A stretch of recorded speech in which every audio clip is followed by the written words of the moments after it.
I'm really happy to be here to presenting this music. I love the songs that were selected this year.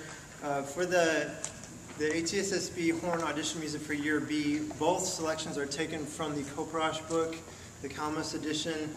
And if you got a packet in the back, I have some reference material on this so you can kind of follow along as I go through these.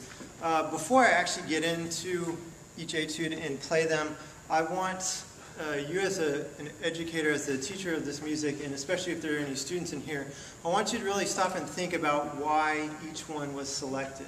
Okay? What are they wanting to hear? Obviously, they're difficult in their own way, but they're looking for certain things. And I think if you keep that in mind during your preparation, you're really going to be successful in your auditions.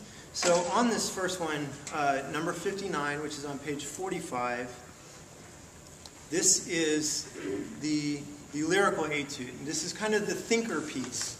The fast etude is very straightforward. It shows off your technique, your finger dexterity. Not too much thinking required. It's just learning and plugging out notes. This first one you're going to have to think through.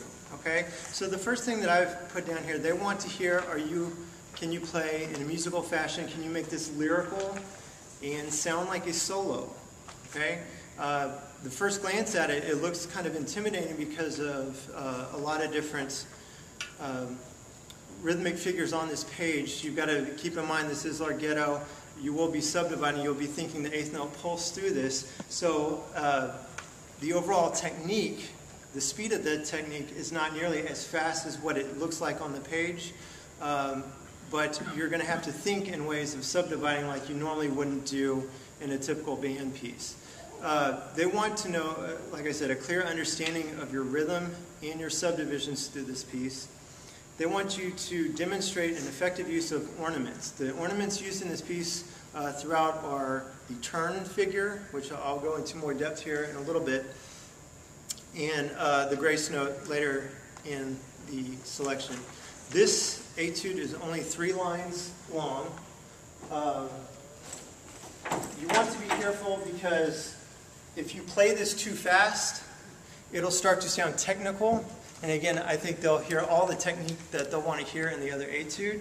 If you play this too slow, it'll get bogged down and it won't flow. So you want to find that middle ground that'll really make this sound musical. So, I'm going to go through, I'm going to play, and then hopefully demonstrate some of these finesse parts, these ornaments to you, and tell you about how to go about them.